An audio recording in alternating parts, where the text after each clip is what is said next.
नमस्कार, आदाब, सत श्री अकाल। मैं शेखर सुमन आप लोगों का पोल खोल में एक बार फिर से स्वागत करता हूं। अब मैं कहूंगा नहीं, स्वागत करूंगा, नमस्कार आदाब करूंगा, लेकिन वो अब मैं कहूंगा ही नहीं। इन्हें जो करना है करे, मैं कुछ बोलूंगा ही।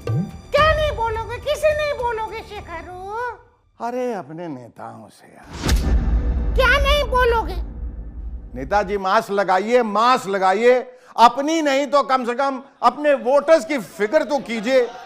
इन्हें कुछ हो गया तो आपको वोट कौन देगा? ये मुफलिस बेचारे गरीब गुर्बत में रहने वाले ये लोग, इन्हें कुछ हो गया तो वोट कहां से आएगा आपके पास? लेकिन नेता है कि मानते नहीं, नेता है कि मानते नहीं। मास्क से ऐसे दूरी बना रहे हैं जैसे मास्क नहीं, महंगाई बेरोजगारी जैसा कोई असल मुद्दा हो।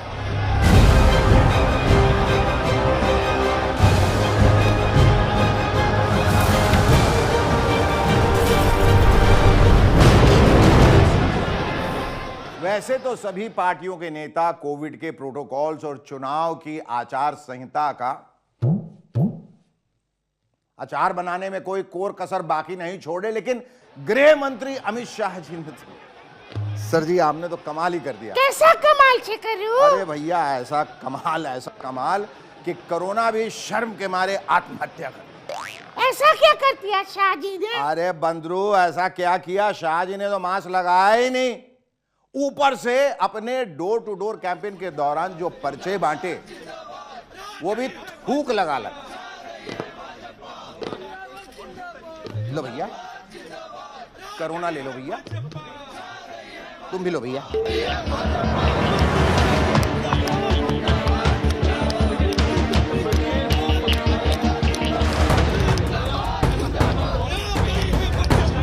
बताइए, ऐसे थूक लगा के पर्चे बांटने से कोरोना फैलने का खतरा डबल हो जाएगा कि नहीं? डबल। लेकिन आप तो डबल इंजन की सरकार बनाने के चक्कर में सब कुछ भूल ही गए सर। देखिए अखिलेश यादव जी को, वही अखिलेश यादव जी जो कल तक खुद आचार संहिता का आचार बनवा रहे थे। ऐसे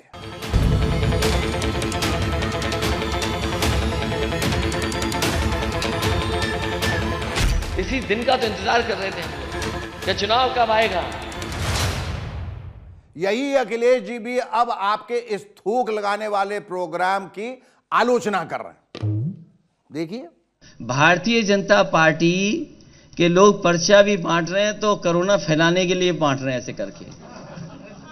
उन्हें ये नहीं पता इलेक्शन कमीशन को ऐसे लोगों को एकदम रोक देना चाहिए जो ये भूल गए हों कि कोरोना फैलता कैसे है।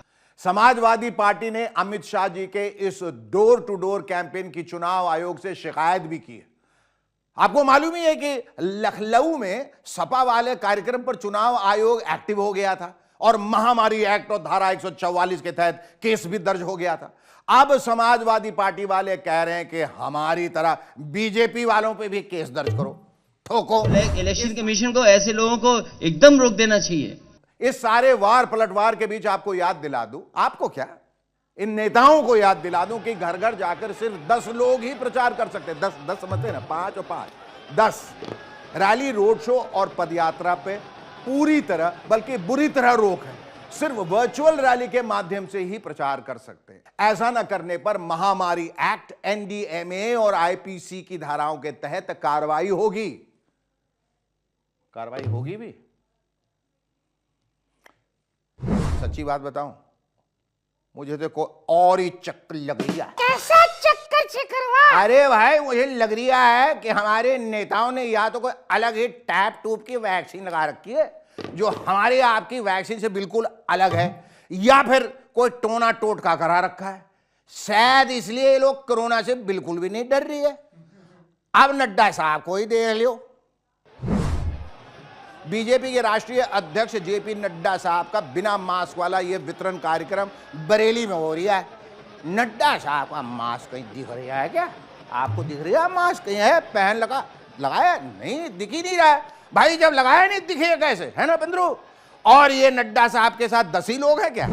लगता है बरेली में झुमके के साथ साथ बेचारी कोरोना की गाइडलाइंस भी गिर गई। अरे गाइडलाइंस गिरी रे बरेली के बाजार में, गाइडलाइंस गिरी रे बरेली के बाजार में, गाइडलाइंस गिरी, गाइडलाइंस गिरी, गाइडलाइंस गिरी, आय हाय हाय गाइडलाइंस गिरी रे के गाइडलाइंस गिरी रे। बस भाई इन्हें उठाओ, चोट न लग जाए बेचारी गाइडलाइंस को। उठाओ उठाओ इसे, संभल के संभल के संभल के यार। नेता भी गजब है, यूपी भी गजब है। हाँ, और पंजाब भी गजबे है बंदरू। पंजाब के नेता भी यूपी वालों को बराबर की टक्कर दे रहे। ये देखो, लग रहा है ना कि इन लोगों ने कोई स्पेशल वैक्सीन ले रखी है, इसलिए विथ पब्लिक विदाउट मास्क एकदम टेंशन फ्री होके कोरोना के बजाय सिर्फ इलेक्शन लड़ने पर ध्यान दे रहे हैं। लेकिन आप लोग ऐसा मत कीजिए प्लीज, ये गुजारिश है, निवेदन है, रिक्वेस्ट है हमारे नेता लोगों को। खुदा ना खास्ता अगर कुछ हो जाता है तो इन्हें तो फौरन वीआईपी ट्रीटमेंट मिल जाता है, वो भी 5 स्टार हॉस्पिटल में।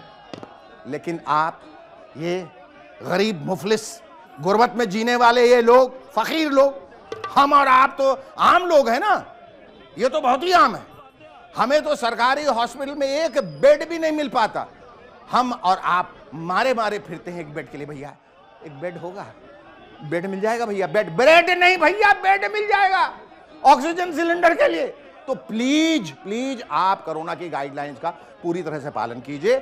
नेताओं को जो करना है और चुनाव आयोग को जो करना है वो जाने, उनका काम जाने, उनका ईश्वर जाने, उनका भगवान जाने। आप अपनी फिक्र कीजिए, कोई भी लापरवाही मत बरतिए, क्योंकि अरे गाइडलाइंस गिरी रे बरेली के बाजार में, गाइडलाइंस गिरी रे।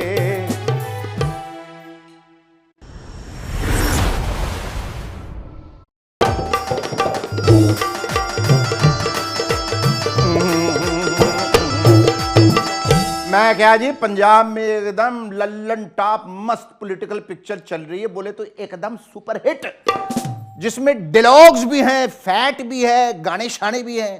क्या आपने गाना सुना नहीं? एक मौका देना आपां केजरीवाल नूं, एक मौका देना आपां केजरीवाल, भाई एक मौका देना भगवंत मान नूं, एक मौका देना भगवंत मान नूं। लो जी कल्लो बात है जी भाई साहब, आम आदमी पार्टी का नया गाना है, जिसे सुनकर लग रहा है दिल्ली के राष्ट्रीय मुख्यमंत्री अरविंद केजरीवाल जी भी पंगड़ा के मूड में आ गए हैं।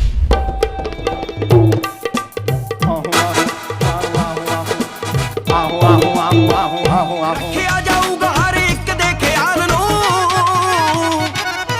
ओ एक मौका देना आपां केजरीवाल नूं, एक मौका देना आपां केजरीवाल, भाई एक मौका देना भगवंत मान नूं, एक मौका देना भगवंत मान नूं।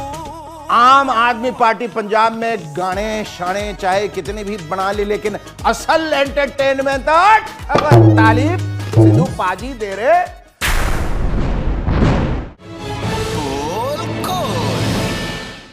अगर यूपी में काबा वाला गाना पंजाबी में होता तो कुछ यूं होता, सुनिए। पंजाब में काबा काबा, अरे पंजाब में सिद्धू पाजी बा, नवजोत सिंह सिद्धू बा, सिद्धूवानी बा, सिद्धू जी के फैमिली बा, सिद्धू जी मुख्यमंत्री बनी है कि ना बनी है, ये सवाल बा। पंजाब में सिद्धू बा। रुको रुको, ये बताओ पंजाब में सिद्धू पाजी के अलावा भी कुछ है कि नहीं? अरे भाई तू बंदर का बंदर ही रहेगा यार। जब बात कर रहा हूं, जो बड़े लोग बात करते हैं तो छोटे बंदर चुप रहा करते हैं। छोटे बंदर यानी कि मैं बड़ा बंदर हूं? नहीं, मतलब बंदर लोग चुप रहा करते हैं, बीच बीच में टोका मत करो। सिद्धू पाजी अपने आप में ही बहुत कुछ है, बहुत कुछ, क्या सब कुछ है। वो अकेले 1.25 लाख पॉलिटिशियंस के बराबर है, 1.25 लाख से एक लड़ाऊ। वही पंजाब इलेक्शन में अमिताभ बच्चन हैं, वही विराट कोहली हैं, वही जसमीत बुमराह हैं। वो ऐसे ऐसे डिलॉग मार रहे हैं कि आज अगर शोले फिल्म बन रही होती तो डायलॉग लिखने के लिए सलीम जावेद को नहीं, नवजोत पाजी को ही बुलाया जाता। पेश खिदमत है उनके कुछ डायलॉग्स की बानी। सुनो। काटे वार नाम तलवार का, लड़े फौज नाम सरदार का। अलग अलग कुओं के पानी का स्वाद अलग है। जो धनी सोने के बर्तन से आती है वो कांसे के बर्तन से नहीं आती। सुरखरू होता है इंसान आफतें आने के बाद, और रंग लाती है हिना पत्थर पे घिस जाने के बाद। ऐसी ही दिलोगबाजी की वजह से सिद्धू पाजी का जलवा कुछ ऐसा है कि पंजाब में अपने पराये सब उनसे ही मोर्चा ले रहे हैं। अकाली दल ने सिद्धू पाजी को अमृतसर सीट पर घेरने के लिए विक्रम मजीठिया को उम्मीदवार बना दिया है। विक्रम सिंह मजीठिया नवजोत सिंह सिद्धू के खिलाफ लड़ेंगे इलेक्शन, नवजोत सिंह सिद्धू का हंकार खत्म करने के लिए। क्यों जो पार्टी ने ये फैसला उसका इतना हंकारी हो गया, इसमें मैं आ गई है। जो इंसान में मैं आ जाए उसको मालूम चलेगा कि पंजाब की जनता उसको पसंद नहीं करती। और आम आदमी पार्टी के अरविंद केजरीवाल भी सिद्धू जी को पिन चुभ होने से बाज नहीं आ रहे। ये सुनिए। सिद्धू साहब की तो सुना ही मत करो आप, उन पे आजकल बहुत दया आती है मेरे को। क्यों? मतलब उनका क्या हाल बना दिया कांग्रेस ने, अच्छे खासे इंसान थे। तो सिद्धू साहब को छोड़ दो, उन पे हमें सिंपैथी है उनके साथ। खैर, विरोधी दल वाले पिन चुभ होए या तीर चुभ होए तो फिर भी ठीक है, लेकिन अगर अपने ही चुभ होए तो क्या करें? और वो भी तब जबकि वो पंजाब कांग्रेस के अध्यक्ष हैं। उनकी अपनी ही पार्टी के नेता ऐसे ऐसे बयान दे रहे हैं कि पार्टी को समझ में नहीं आ रहा कि करें तो क्या करें, बोले तो क्या बोले। पार्टी के प्रवक्ता रणदीप सिंह सुरजेवाला जी से जब इस बारे में पूछा गया तो उनका क्या जवाब था, ये सुनिए। आप ही सुनिए। सिद्धू साहब बहुत जोशीले हैं और कई बार भावना में कहे हुए उनके शब्दों का तर्जुमा अलग अलग तरीके से लोग निकालते हैं। तो मैं किसी व्यक्ति विशेष को आरोपित नहीं करूंगा, पर हर जोश में कहा हुआ शब्द पार्टी की वास्तविकता को बयां करे, वो सही नहीं। समझा आपने सुरजेवाला जी क्या कह रहे हैं?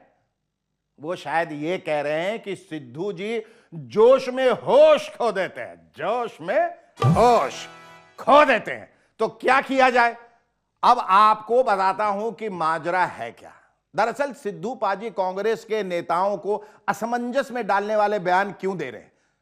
बात यह है कि वो यानी सिद्धू पाजी कौन बनेगा मुख्यमंत्री के खेल में शामिल हो गए हैं। इसलिए अपने अजीबोगरीब बयानों से वो कांग्रेस आला कमान पर दबाव बना रहे हैं। आर यू श्योर, कॉन्फिडेंट मुझे लॉक किया जाए कि उनको चुनाव के बाद मुख्यमंत्री बनाया जाए? एक रैली में उन्होंने जो कहा उसे सुनिए, उधर छोड़िए, सुनिए। अगली सरकार बनाने ਲਈ ਨੀਹਾਂ 'ਚ ਵੀ ਚਿਣਦੀਓ ਨਵਜੋਤ ਸਿੰਘ ਸਿੱਧੂ ਨੂੰ ਜੇ ਉਫ ਕਰ ਗਿਆ, लेकिन निर्णय ਲੈਣ ਦੀ ਤਾਕਤ ਦਈਓ, ਭਾਵੇਂ ਕੋਈ निर्णय ਹੋਏ, बस दर्शनी घोड़ा ना बना दो, बाकी सब ठीक है। लेकिन आला कमान के सामने समस्या यह है कि वो मौजूदा मुख्यमंत्री चरणजीत सिंह चन्नी का करें तो क्या करें। उनका भी दावा है और वो भी खम ठोक कर दावा पेश भी कर रहे हैं। ठोको, ऐसे ऐसे दावा ठोक रहे हैं। आज लोग एक चेहरा मंगते हैं, तुसी जिन्हों कहोगे इसी नाल चलांगे। हाँ, एक अनार दो बीमार वाली स्थिति है, या कहिए कि एक फूल एक माली, हट दो माली, यानी एक फूल दो माली वाली हालत है। इसकी माली हालत सही नहीं है। इसलिए राहुल गांधी ने बीच का रास्ता निकालते हुए यह कहा कि जिसे कार्यकर्ता कहेंगे उसे मुख्यमंत्री बनाया जाएगा। कांग्रेस पार्टी चाहती है चीफ मिनिस्टर का निर्णय आपके लिए ले लेंगे। कैसे लेंगे? अपने कार्यकर्ताओं से पूछकर। ऐसा भैया राहुल गांधी जी ने तो कह तो दिया, लेकिन वो अच्छी तरह से जानते हैं कि पंजाब में बीच का रास्ता इतना आसान नहीं ना जी ना। सिद्धू पाजी की शैली यह है कि पंचों गिराए सर माथे, लेकिन परनाला वहीं गिरेगा। इसी कारण वो कांग्रेस के लिए समाधान से अधिक समस्या हो गए, यानी अवसर में आपदा। वो एक ऐसे क्रिकेटर हो गए जो विरोधी टीम के खिलाफ भी खेल रहा है और अपनी टीम के खिलाफ भी। मगर बड़े बड़े सूरमा भी चक्रव्यूह में घिर जाते हैं, बड़े बड़े। और वही उनके साथ भी हो रहा है। हुआ ये कि इस सारे झमेले के बीच सिद्धू पाजी की एक बहन आ गई है, सगी नहीं, सौतेली वाली, सौतेली बहन। उनका नाम है सुमन, उनका नाम है सुमन तूर। उन्होंने एक प्रेस कॉन्फ्रेंस करके सिद्धू पाजी पर प्रॉपर्टी हड़पने और क्रूरता के आरोप लगाए। अपनी मां ਨੂੰ ਜਦਾਦ ਤੋਂ ਬੇਦਖਲ ਆਪਣੀਆਂ ਭੈਣਾਂ ਨੂੰ ਕਰਨ ਲਈ ਸਤੰਬਰ 1989 ਵਿੱਚ ਉਹ ਪੇਸ਼ੀ ਤੋਂ ਆ ਰਹੀ ਸੀ। ਉਹਦੀ ਦਿੱਲੀ ਰੇਲਵੇ ਸਟੇਸ਼ਨ ਤੇ ਇੱਕ ਲਵਾਰਸ ਔਰਤ ਦੀ ਤਰ੍ਹਾਂ ਮੌਤ ਹੋ ਗਈ। ਮੇਰੀ ਮਾਂ ਚਲੀ ਗਈ, मेरी बहन चली गई। प्लीज इन्हू पूछो तो अपनी मामा बहन नाल की कीता। आपने देखा कि सुमन जी रो भी रही हैं, यानी मामला इमोशनल हो गया है, बहुत इमोशनल। सिद्धू पाजी और सुमन जी के कुछ पुराने फोटो भी वायरल हो रहे हैं। हालांकि सिद्धू पाजी की पत्नी नवजोत कौर इस मामले पर वो करने की कोशिश कर रही है जिसे अंग्रेजी में कहते हैं ब्रशिंग अंडर द कारपेट, लेकिन यानी मतलब दरी के नीचे छिपाने का अभियान। ये सुनिए उनका इस बारे में क्या कहना है। मैं उन्होंने नहीं जानती, उन्होंने कोई फादर दी पहली मैरिज सीगी किसी लेडी नाल, उनके 2 डॉटर्स होईयां सीगियां, सो मैं मेरे हुंदे मैं नहीं जानती। और जहां तक सिद्धू पाजी का सवाल है तो वो इस मामले में फ्रंट फुट पे खेल रहे हैं। अमृतसर में अपना पर्चा भरने के दौरान उन्होंने क्या क्या कहा, जरा ये सुनिए। इन्ना गिर गए, ये इन्ने शर्मसार हो गए कि अज 40 साल हो गए मेरे मां प्यो नूं मरे। ये मेरी मां नूं कबरां चों कढ लिया सियासत करन नूं। थू है थू।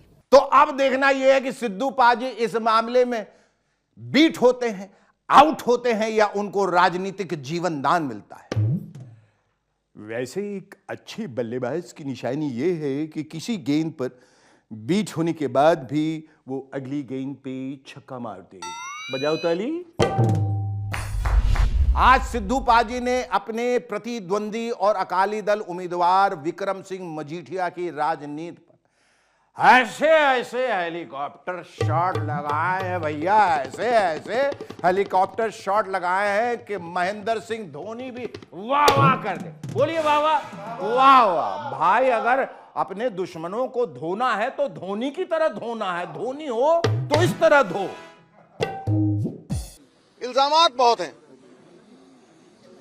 लेकिन काली कोठड़ी में भी कोयले की अगर नवजोत सिद्धू गया तो सफेद चादर से बाहर निकला है। नवजोत सिंह सिद्धू ने कदे जमीर और ईमान नहीं बेचिया। इन्होंने चिट्टे दियां पुड़ियां बेचियां। जड़ा दुध है ना नारायण दा, वो धर्म दा ही होता है। ते इन्ना ही भरोसा है लोगों के उत्ते, फिर छड़ मजीठा ते आ कल्ला लड़, कली सीट ते लड़ना,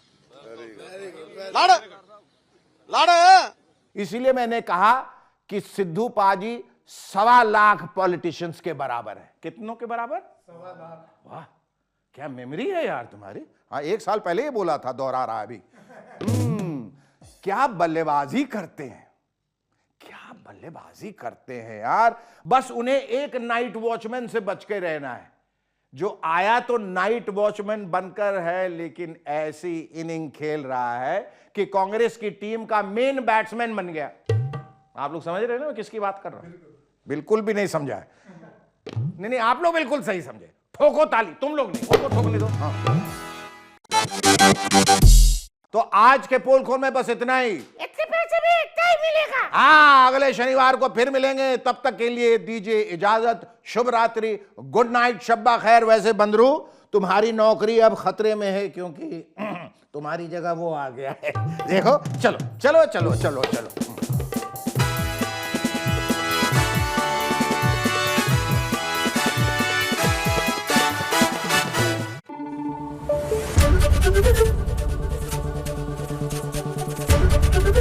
एबीपी न्यूज आपको रखे आगे।